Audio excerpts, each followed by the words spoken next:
I Hate Politics is a podcast about a human activity we love to hate. I'm Sunil Dasgupta. Election season is here. Mail in voting has started.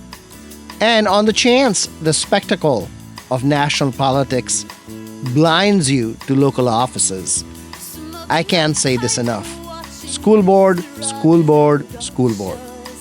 And to drive home the point, I invited veteran education reporter Karen Chenoweth, who for years worked in Montgomery County and then nationally on education politics and at the nonprofit Ed Trust.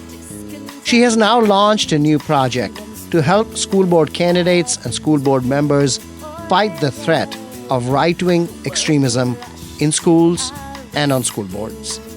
Her organizing tool is a new website, democracyeducation.org, which is a quick read on a whole range of education issues that school board candidates should know.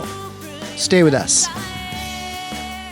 I Hate Politics is brought to you by UMBC's Political Science Program, where you'll learn to shape public policy, impact communities, and function at the center of modern society. Learn more at shadygrove.umbc.edu.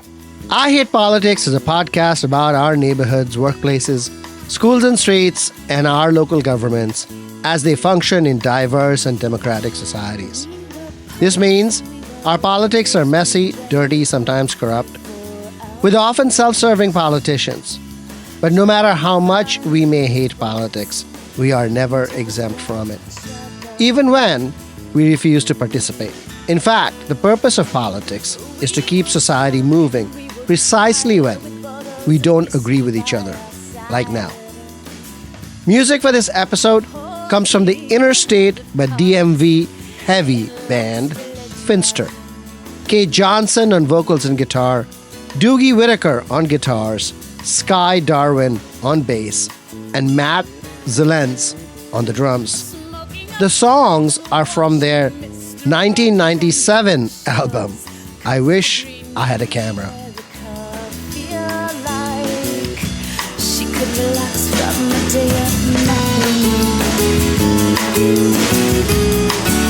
And me and gentle Ben would talk of discontent, and he once wrote, if our things were filled with oil, the world would rush to our rescue. But it never happened for him,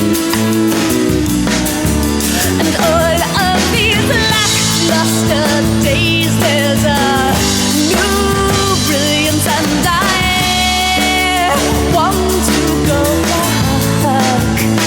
And these lackluster days seem to shine brightly, and I want to go back.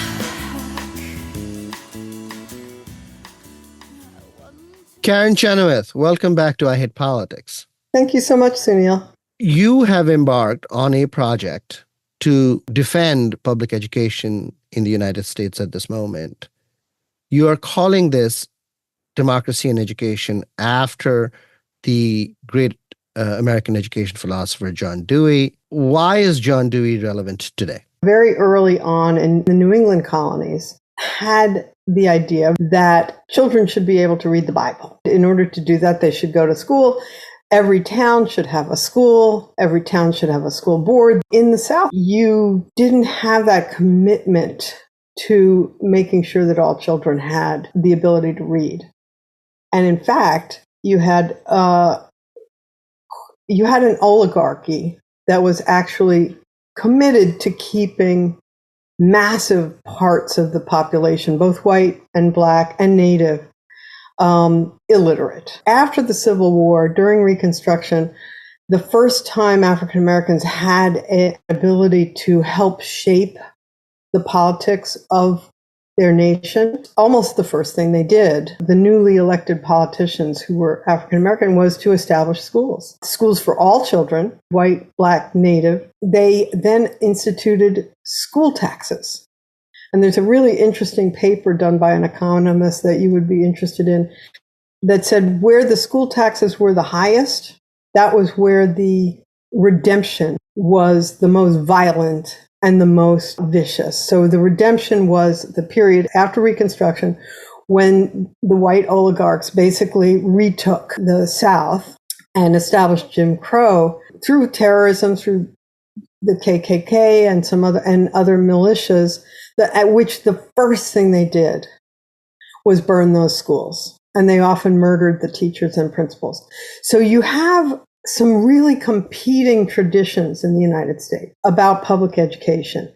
John Dewey was an American philosopher, born in the late 1800s, and he was particularly concerned with the role of public schools, public education in a democracy. So every society has a way of educating its children. Democracies require a much deeper understanding of our history, the cultures of our peoples. So what does that look like? How do you create an educated citizenry? One way is to educate everybody together. I mean, we don't, but we make an attempt and give everyone a common set of understandings of how the world works. We have built a system where every child in the country has a right to attend a local public school. I fear that that right could be threatened right now. You can see it in the denigration of public schools.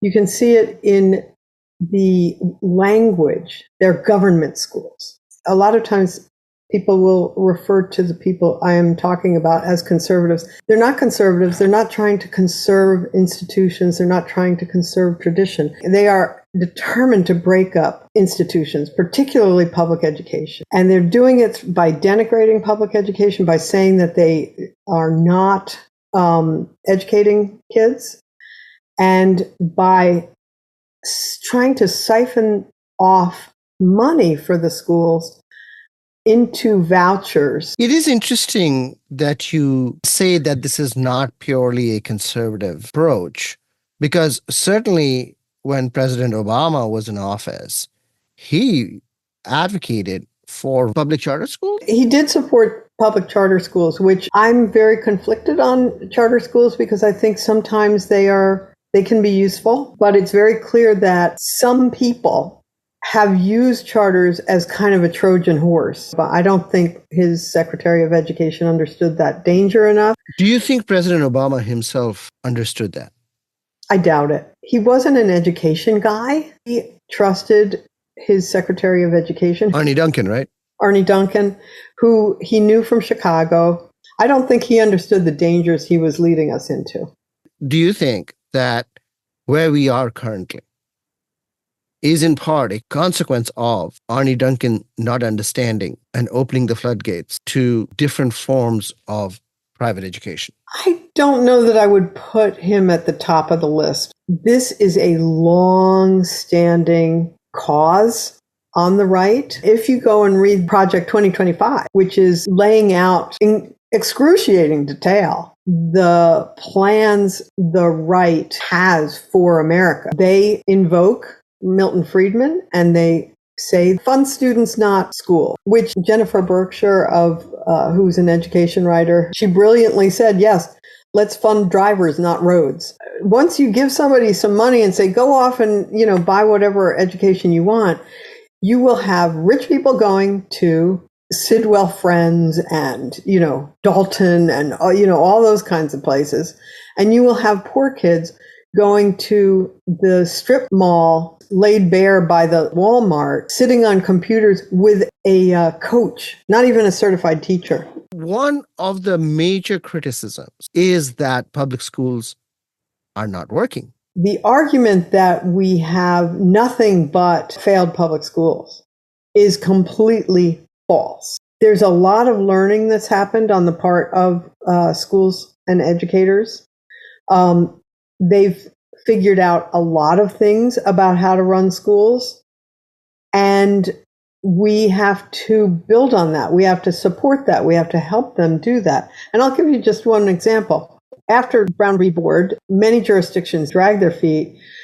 It wasn't until Lyndon Johnson said, we're not going to give you Title I money if you don't integrate the schools. At that point, a lot of schools in the South actually integrated, but there were huge fights about whether to bus children across neighborhood lines. When they did, the schools did almost nothing to help kids manage that. There were very few formal structures for schools to actually manage all the emotions, all the weirdness of now I'm going to a different school with different people and they're not like me in some way. If you read the recollections of people, of children who went through that integrating process, many of the athletes had very good experiences. Other kids sometimes had good experiences, sometimes didn't have good experiences. Okay, so now we're up to now, and schools have recognized for quite a few years that they're bringing together lots of kids who, aren't like each other. Maybe they need to do something. And so there was a lot of research done and something developed called social emotional learning. From everything I can tell, I don't think there's a huge amount of research on it, but many of those programs, those social emotional learning programs, are quite helpful. So what is one of the big targets of the right-wing extremists? It's those social emotional learning programs. They are under huge attack, that these are indoctrination programs. These are making our children weak. They're making our children victims. I did an interview for my podcast with Courtney Gore. So Courtney Gore is the vice president of the Granbury ISD school board in Texas. It's about 20 miles outside of Fort Worth. I should say ISD means Independent School District. Courtney was a mom, 4 children in school. She became very alarmed at all the stories of indoctrination and porn in schools, right? So she ran essentially as an extremist. So she beats an incumbent, which is hard to do. And she gets on the school board and she says, okay, I want to see this indoctrination. She goes and she sees a documentary by Glenn Beck, which was shown in Texas. And the documentary says it's in the social emotional learning curriculum. That's where you're going to find all the indoctrination. That's where it is. That's where they're turning kids trans, right? That's where they're encouraging kids to be gay. And so she asked for all the lessons of the social emotional learning curriculum that her district was using. She lays them out. She looks at them. She says, this is about being kind. This is about being respectful. This is about being a good citizen. This isn't indoctrination. This is fine. She looks at all the school books, all the books in the school library. She says, oh, she goes back to her community. She says, good news. There's no porn. There's no indoctrination. Everything's fine. It's good. Her community cut her off. She lost very good friends. She lost her church, but she realized that she had been manipulated into thinking that there was indoctrination going on. And in fact, the indoctrination is coming quite from the other side. And that indoctrination has to do with Christian nationalist values in Granbury and in Texas. She turned around and she is speaking out against extremism that is trying to undermine public education in order to voucherize, privatize, and indoctrinate children. There are 2 lessons I take from your story. One is that there is this manipulation, there is this attack. The other lesson that I draw from it is that it takes somebody to become a school board member to come to that realization that a parent or a community member has really no way to be able to credibly learn that the social emotional learning curriculum is not all of that, but rather a be kind curriculum. Courtney doesn't say that. Courtney says, I could have looked at the curriculum before. And she could have gone into the school library and she could have looked before. You have actually a parallel effort. One is to undermine the public schools and kind of dismantle them altogether with these voucher systems. The other is a very considered attempt to take over existing school boards. There are 13,000 plus school districts in this country. And most of them have elected boards. So there are something like 88,000 elected school board members. And there are more school board members than any other public official. So in many ways, they are the face of democracy because school board members are who you can actually call and say, I'm not happy that there's artificial turf being used on the high school football field or whatever, your issue is. You can actually call, they will get the call. They don't have much in the way of staff. There's not a lot in between them and the general public. So you have these school boards that are responsible for the dreams and hopes of their communities. They're often not paid anything, or if they're paid something, it's often a very small stipend. And they are managing large budgets and large ideas. The fact is that it has been a neglected area of our politics, in part because people hate politics, as you so rightly say in the title of your podcast, and they don't like it. And so, they're not paying attention. Even in Montgomery County, which is a highly political, very sophisticated place, if you stand at the polling place, and we all know here in Montgomery County, the signs are up. There's people at every polling place handing you literature, and you're like, I know who I'm going to vote for. Just leave me alone. You can stop them in their tracks if you say, do you know who you're voting for school board? And they'll go, oh, no, I hadn't thought of that. Even in highly, educated, sophisticated, aware Montgomery County, that happens. That happens everywhere. In fact, 60% of school boards, something like 60 to 70% of school board elections go uncontested in this country. So we have neglected it. It's a weak part of our political system, and which is why it is so vulnerable to this attack. Steve Bannon in 2021 said the road to power is through the school board. And that analysis, I don't know that his statement launched it, but that analysis, which is shared by a lot of other people, launched organization after organization after organization that recruits, trains, funds, supports school board candidates to run and then undermine from within the school systems, their local school system. Courtney Gore was one of those. There are 88,000 school board members across the country, and school board members are the face of democracy, immediately accessible, highly part of the community. But it seems also, at least in certain cases, the argument might be that they are not representative. Courtney Gore in the 1.0 version, she comes in and she's like, I'm going to change this. I represent the real community here. Are you getting that sense as well that there is a pent-up kind of broader resentment against this face of democracy that we see? Yes, there is resentment against democracy. There always has been. This nation holds within it the tension between those who support democracy and those who do not support democracy.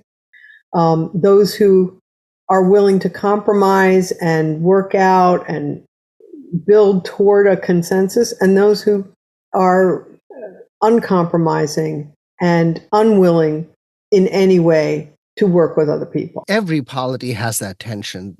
But the issue is that why and how is this tension growing now? And that was somewhat latent or dormant earlier. I just see enormous amounts of money, like fueling it. Moms for Liberty, Parents Defending Education, no left turn in education, purple for parents. I mean, the list just keeps growing. And what's interesting is that one of the ways they hide is they keep creating new organizations. So you go and you look them up. Well, they haven't had to file any paperwork really. So, for example, there are mailers being sent out to Talbot County residents here in Maryland that are basically saying the schools are terrible. I don't know why we're sending, we shouldn't be spending any money on them. They're just terrible, terrible, terrible, terrible. And you look up the bioauthorization line and you go, who are these people? And it's an organization that was founded in July, incorporated in Wilmington with an address that is a business work center. Like, who are these people? How do they have this kind of money? Typical school board member or a candidate cannot afford to send a mailer to every resident in a county. That is something that is out of reach for most school board candidates. So who are these people with all this money? We don't know. The argument on the other side is also the same. I mean, they are saying, George Soros has been spending money on, sort of taking education towards social emotional learning or, critical race theory. You can trace his money. You can see what organizations he gives to. Those organizations then give grants to different people, right? Okay, you can trace his money. Who's giving money to the flyers in Talbot County? No idea. Every nonprofit organization has to file a tax form with the IRS called a 990. I look them up. They don't list their contributors. Very rarely do they list their contributors. So there's enormous amounts of money being poured into what I don't think is in any way a majority point of view. You had these extremists running, for example, in Carmel, Indiana. Most of their supporters didn't even live in Carmel, Indiana. They were coming in from outside the jurisdiction. These are not highly popular. And once people understand the stakes and what is being called for, they will vote them down. And that's what we're seeing across the country. But getting to the point where people do understand the stakes and do understand what the extremists are running for, that takes a lot of money on the other side. And boy, it's hard to raise. They're not being funded by George Soros. They're raising $5 and $10 donations. You mentioned Talbot County. So even in blue states, you have these attacks now. Are you seeing any differences between how this competition is working out in red states, say Texas, versus blue states such as Maryland? The extremists have focused on a particular kind of district. And that district is majority white, but with a growing population of families of color and families from low-income families. And they are preying on the vulnerability of the older white population who no longer have kids in schools. So they no longer have that direct contact with the schools. So they can be worked on to think, well, the schools were fine when I sent my kids to school, but I can't believe the stuff they're doing now. They've got litter boxes in the schools for kids who dress like cats. I don't understand what's going on. It's crazy. And we need a change. Now, they may be convinced that they need a change, but they often aren't prepared for the changes that come. The school board becomes majority, what I would call extremist, and almost immediately the superintendent comes under complete fire. And they often will fire the superintendent. They often will almost immediately violate open meetings laws. They often will cancel contracts that have been in place and start contracting with new people who are friends. This has happened in place after place after place. I did an interview with Nicole Cole in Spotsylvania County. She was elected in, I think I've got this right, 2021, along with an extremist majority.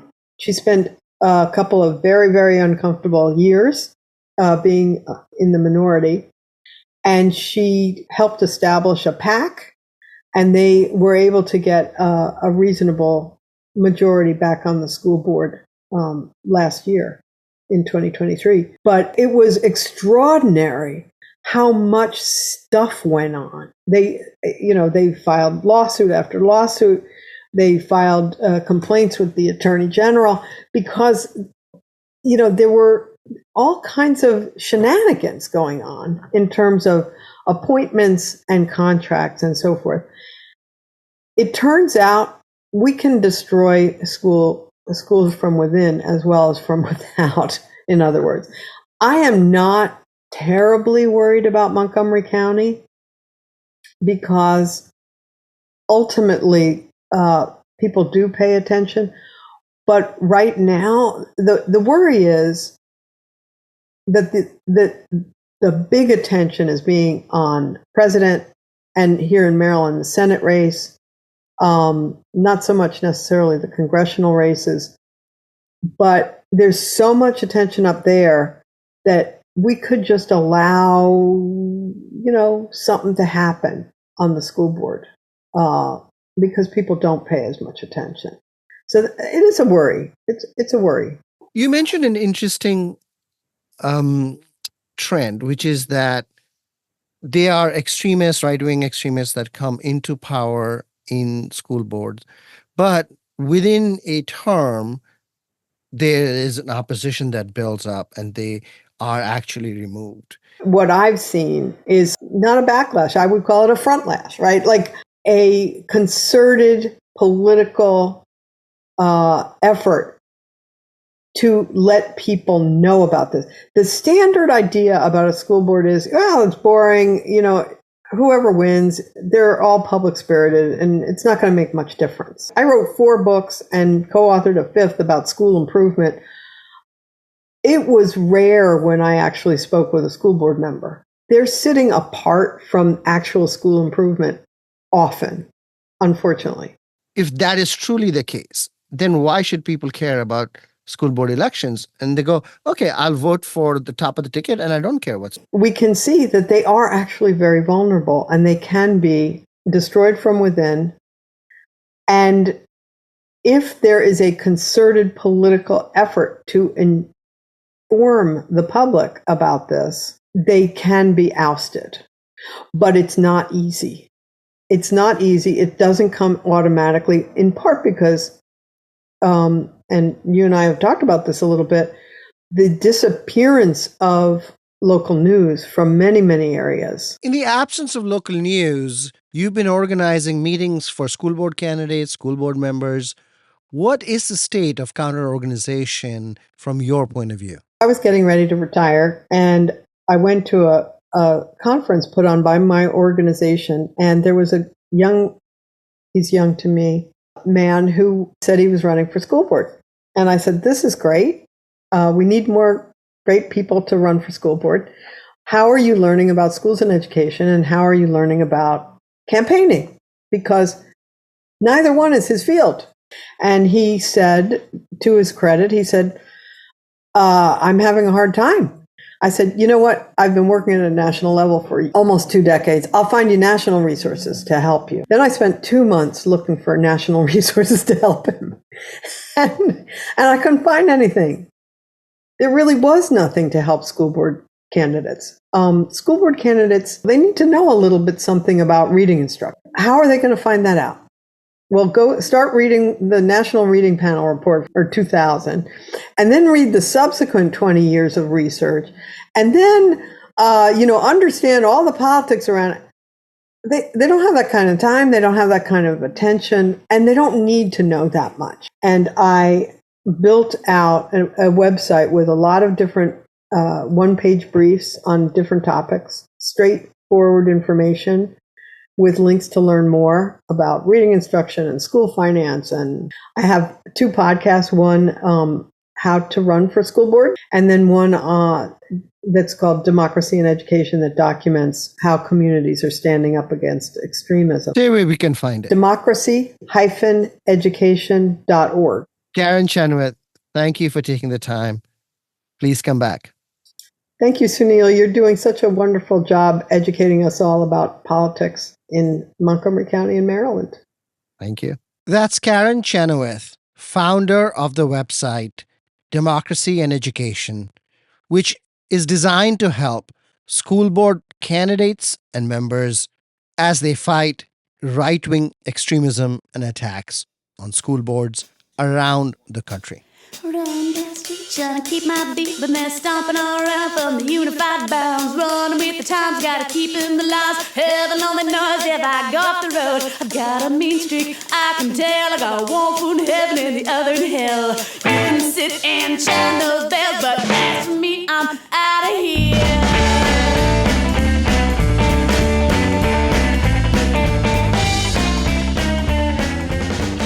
That's all for this episode of I Hate Politics, where we aim to stem the decline in local news by working with community voices. Don't forget to tune in to our Tuesday morning news analysis. I Hate Politics is produced by me, Sunil Dasgupta, and assistant producer, Adama Gay, with support from the University of Maryland, Baltimore County. I direct UMBC's political science program at the universities at Shady Grove in Montgomery County, where, among other things, we explore and learn about politics, government, and society close to home. Music for this episode comes from the interstate but DMV heavy band Finster. Kate Johnson on vocals and guitar, Doogie Whitaker on guitars, Sky Darwin on bass, and Matt Zelens on the drums. The songs come from their 1997 album, I Wish I Had a Camera. If you want to share your music on the show or know someone else who might want to, please email us at producer@ihbpod.org. I hope you'll subscribe and share the podcast as we bring you stories about politics close to you and to your home. See you next time. Gotta be my soldier, but got a mean streak.